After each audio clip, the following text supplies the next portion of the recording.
Olá, boa noite. O ND de hoje fala sobre política e eleições 2018. Ele foi o prefeito regional mais jovem da cidade de São Paulo. Inovou ao disponibilizar para a população o número do próprio celular. Com 23 anos, foi candidato a deputado estadual e também já foi coordenador de um dos principais projetos de educação para a inclusão de jovens no ensino superior do estado de São Paulo. O dono desse currículo é o pré-candidato a deputado estadual pelo PSDB, Paulo Matias. Boa noite, Paulo, bem-vindo. Boa noite, obrigado pela oportunidade, um prazer estar aqui. Vamos começar falando um pouquinho de quem é Paulo Matias. Você foi prefeito regional de Pinheiros, é isso? De 2017 a março desse ano. Exatamente, fui prefeito regional de Pinheiros, da gestão do ex-prefeito João Dória e do seu vice, o Bruno Covas, que é aqui da Baixada, inclusive, e tive a oportunidade de coordenar, administrar e ser responsável por uma das regiões mais importantes da América Latina, né? Um PIB monstruoso que tem a região de Pinheiros, com a maior quantidade de empresas, com a maior quantidade de PIB, com a renda mais alta da cidade, em que tinha problemas aí significativos que a gente se debruçou e conseguiu sim resolver grande parte deles, né? Qual a sua maior conquista? Eu acho que a minha maior conquista foi da gente ter feito mais com menos. Nós fomos a prefeitura regional número 1 na cidade de São Paulo, em parcerias com o setor privado. Nós conseguimos fazer do recurso privado um instrumento de criatividade no setor público. E isso faz a diferença. Eu tinha mais de 1.200.000 metros quadrados de áreas verdes na nossa região para cortar grama, mato na realidade, né? Que é aquela cena horrível que a gente vê quando a gente passa na rua e sente que aquilo está abandonado de alguma forma. Para uma única equipe, se eu esperasse essa única equipe cortar esse mais de 1 milhão de metros quadrados, eu ia demorar 1 ano e 8 meses. O que ia acontecer com o mato da região? Ia ficar enorme. E não havia recursos no primeiro dia de gestão, na primeira semana, nos primeiros meses de gestão, porque nós herdamos o orçamento da gestão anterior. O ano de 2017 foi inteiro pautado pelo orçamento da gestão anterior. Bom, o que nós fizemos? Utilizamos a criatividade, fomos em busca do setor privado, conseguimos mais de 12 milhões de reais de investimento privado na região de Pinheiros, em adoção de praças, áreas verdes. Hoje todas as avenidas da região são todas cooperadas com o setor privado, avenidas importantes como Rebouças, 9 de Julho, Faria Lima, Brasil, Juscelino Kubitschek, Berrini, dentre tantas outras que a gente tem ali. E não apenas a parceria com o setor privado, mas um modo diferente de se governar. Eu acho que o cidadão paulista que nos assiste hoje aqui, ele está farto de se ter gestores públicos que não sejam sintonizados com a sua própria realidade. Essa é a grande diferença do que vai acontecer agora nesse novo cenário político, não, né? Com a realidade que as pessoas vivem, né? Eu, como prefeito regional, tinha direito de ter 2 motoristas e um carro oficial lá à minha disposição. Enquanto isso, praças da região, como o caso da Praça Pôr do Sol, com alto índice de criminalidade, os moradores do entorno pedindo para que houvesse, por parte da prefeitura, uma vigilância 24 horas. Você cortaria todos os benefícios hoje que Não os políticos tenho a menor têm? dúvida. Eu acho que os políticos hoje, atualmente, têm que compreender que eles devem ser exatamente iguais a qualquer cidadão. Os privilégios e as mordomias que foram aderidas à classe política durante anos e anos, isso trouxe um mal para o Brasil muito grande, porque é o mal da desigualdade. Enquanto o cidadão comum está andando de ônibus, andando de táxi, com o seu próprio veículo, pagando a gasolina mais cara do planeta, o bonitão do deputado, do prefeito, do deputado federal está andando com o seu motorista, belo, lindo e charmoso, sendo recebido na sua casa com todas as regalias, deixado na sua casa na hora certa, tudo na hora certa. Não condiz com o país que a gente Enquanto vive hoje, né? o povo que está pagando o imposto está ralando e não tem essas mordomias todas. Nós temos que equiparar a classe política ao cidadão comum, ao pagador de imposto. E a gente fez isso na região de Pinheiros. Uma coisa que a gente fez que foi muito bem aceita pelos moradores da região, e muita gente falou que eu era um maluco de estar fazendo isso. Eu disponibilizei meu WhatsApp pessoal para a população. Sim, a gente falou, né? Seu próprio Disponibilizei. Por que eu disponibilizei? Porque acho que a obrigação do servidor público, aquele que tem a caneta na mão para resolver os problemas das pessoas, ser transparente e dialogar com as pessoas. Eu, por diversas vezes na região de Pinheiros, disse que não dava para fazer aquele determinado serviço, aquela determinada demanda que o cidadão havia pedido. Não dava para fazer, vai demorar, mas o cidadão teve um retorno, o cidadão teve uma resposta. É isso que eu acho um pouco mais eles o poder falta. público das pessoas. Você se considera um aprendiz de João Dória? Muita gente fala isso. Fico feliz de ser um aprendiz de uma pessoa tão gabaritada quanto o João. Não só o João, mas tem uma história muito grande com o Bruno Covas também. Das pessoas que são íntegras, das pessoas que são absolutamente honestas e competentes naquilo que fazem, né? Então, se me dizem que eu sou aprendiz do João Dória, eu fico muito feliz. Mas eu também tenho a minha personalidade, o meu jeito de ser, a minha forma de fazer as coisas. E eu acho que a gente vai muito bem dessa forma. Você usou e ainda usa muito as redes sociais, né, Paulo? Instagram, Facebook. Isso é uma forma de marketing ou transparência? Eu acho que isso é uma forma moderna de se entender a política. Se nós não formos atentos à questão das redes sociais, a gente vai ficar para trás. O político que não utiliza as redes sociais para mostrar aquilo que está fazendo, não transfere ao cidadão que votou, que contribuiu com aquele determinado mandato, as informações que ele precisa. Rede social não é marketing, rede social é prestação de serviço. A minha rede social, quando eu comecei à frente da Prefeitura Regional de Pinheiros, tinha cerca de 3.000 pessoas. Hoje ela passa de 100.000 pessoas que me seguem nas redes. Por que o motivo? Porque a minha rede ela é uma disseminadora de informações, informações que para a vida daquela determinada pessoa que vive na região é importante. Então isso faz a diferença. O que não pode na rede social é ser interpretada pelos políticos como um lugar de autopromoção pessoal, que as pessoas não aguentam ver isso. Olha, ganhei o prêmio, a medalha, a condecoração, ninguém quer saber disso. Em algum momento você usou a rede social para atacar alguém? Não, sem dúvida. Não apenas atacar alguém, mas para mostrar a verdade em relação aos fatos. Eu vou citar aqui um exemplo. Teve um deputado estadual na Assembleia Legislativa, lá do interior do estado, um certo coronel lá, que me fez um vídeo gravando e direcionado a mim, me perguntando duas coisas. A primeira delas era quantas cadeiras de roda eu já tinha dado na minha vida, porque eu estava pretendendo ser deputado. Onde já se viu alguém que nunca deu cadeira de roda querer ser deputado?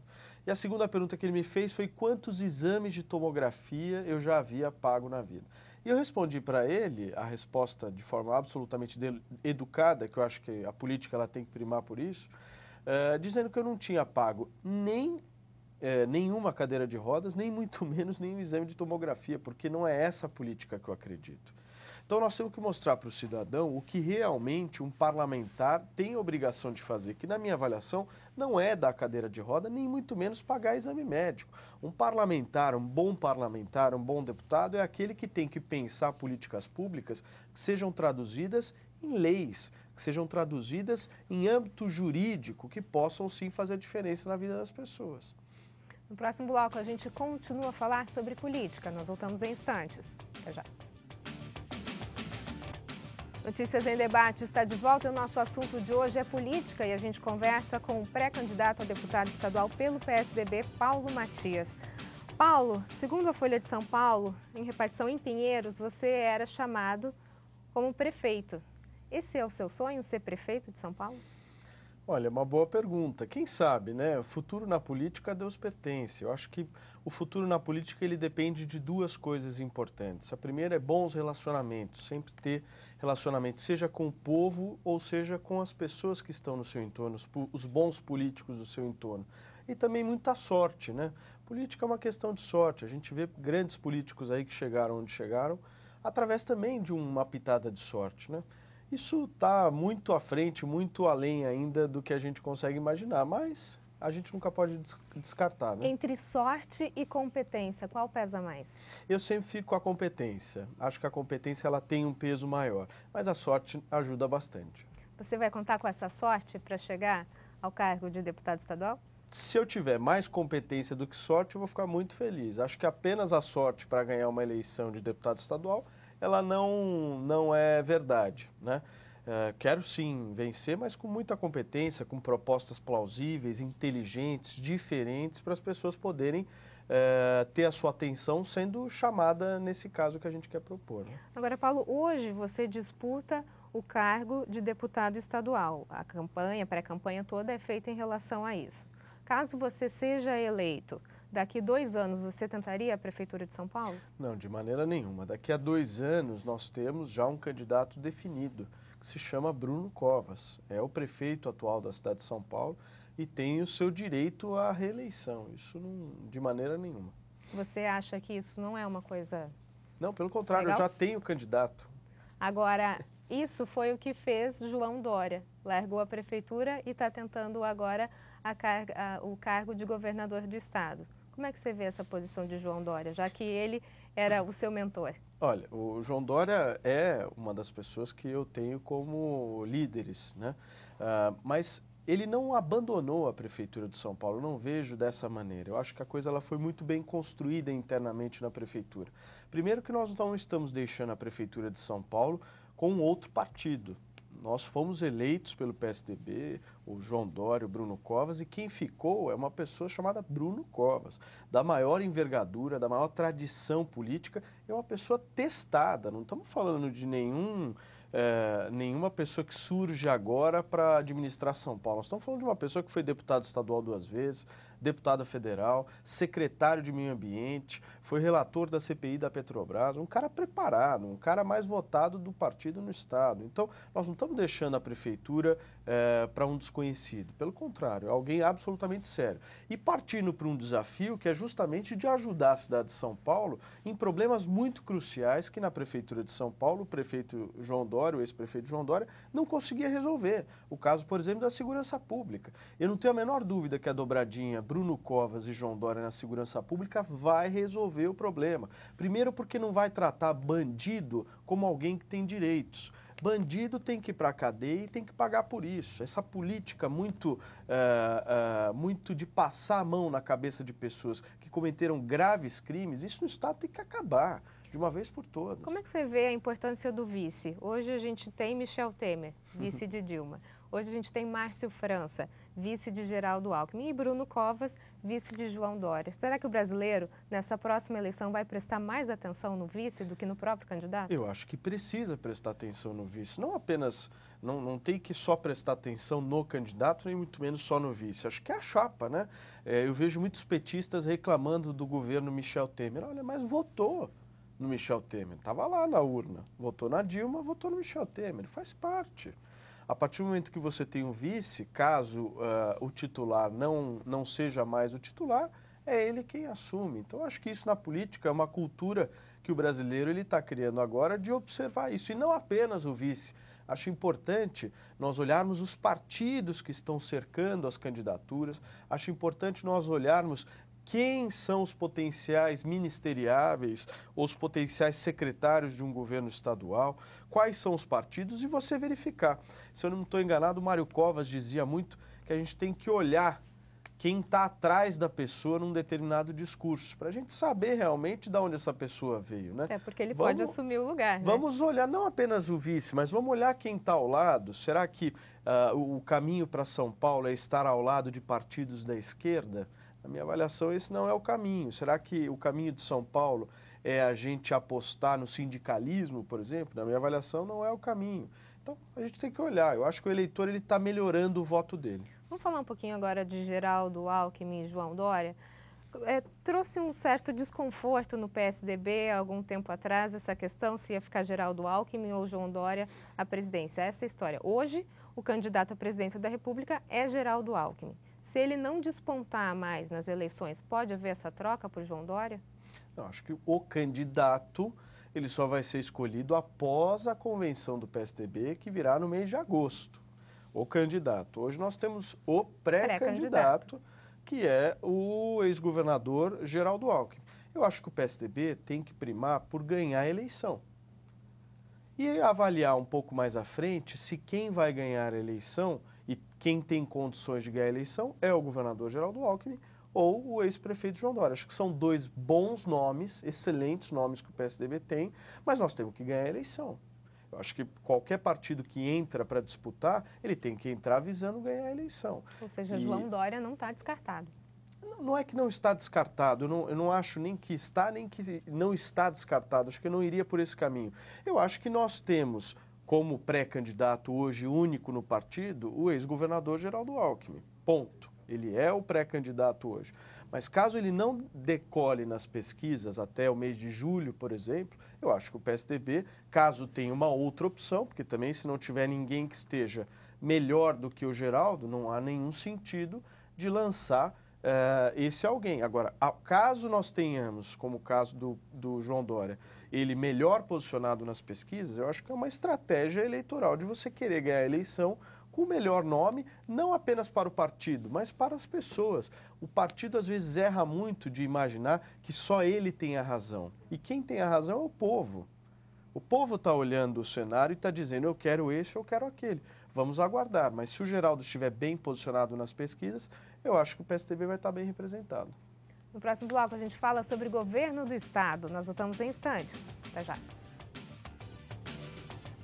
Notícias em Debate está de volta. O nosso assunto de hoje é política e a gente conversa com o pré-candidato a deputado estadual pelo PSDB, Paulo Matias. Paulo, a gente está falando agora sobre a questão do governo do estado. Falamos sobre a questão do Dória possivelmente ir para uma candidatura à presidência da República. Agora, ele, enquanto governo do estado, como é que você vê a candidatura de João Dória? Acho uma candidatura forte, uma candidatura que tem uma força impressionante no interior do estado, que eu tenho visto, tenho acompanhado. Uma candidatura onde muitas pessoas que não tiveram oportunidade de votar nele em 2016, porque não são da capital de São Paulo, querem votar nele. E uma candidatura que vai colocar às claras o que pretende fazer, como ele mesmo fez na Prefeitura de São Paulo. Ele disse na campanha, eu vou privatizar o AMB, Interlagos e o estádio do Pacaembu.